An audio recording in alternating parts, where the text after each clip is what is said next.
Namaste everyone. Mahati Wellness welcomes you to this beautiful journey of Yoga Sutras of Maharishi Patanjali. In the last sutra 2.11, we saw how active kleshas are resolved through meditation.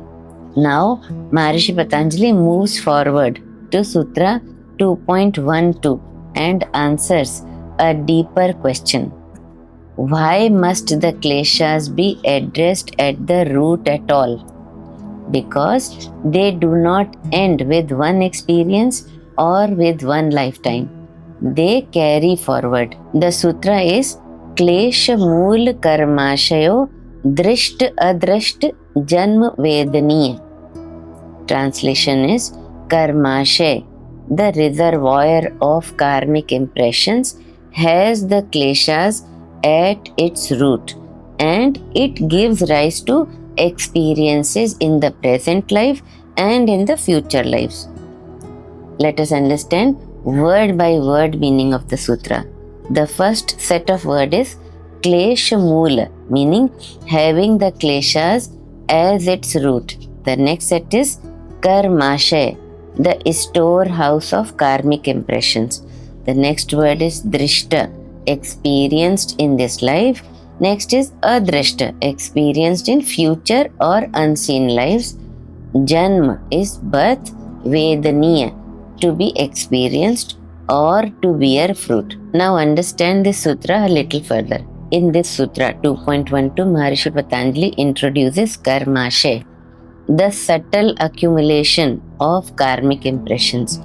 Every action leaves an imprint, but not all actions are equal.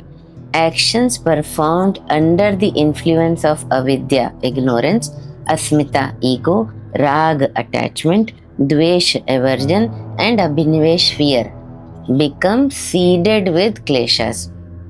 These seeds do not disappear when an experience ends. They are stored as potential. Some ripen in this lifetime, others wait and ripen later. Thus, suffering is not random. It is conditioned continuity. As long as kleshas exist, karma continues to regenerate experience. There is a philosophical insight here. This sutra reveals crucial yogic principle. Karma does not bind by action alone. Karma binds because of the state of mind behind action. The same action done with attachment binds, with aversion binds, with ego binds, with ignorance binds. Remove the klesha and karma loses its power to generate future sufferings. This is why yoga focuses not merely on behavior but on inner causes. Freedom is not achieved by stopping action but by stopping klesha-driven action. Let us do one practical reflection.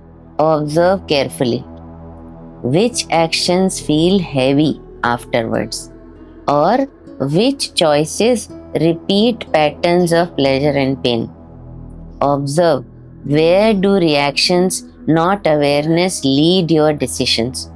Then ask gently, from which klesha did this action arise?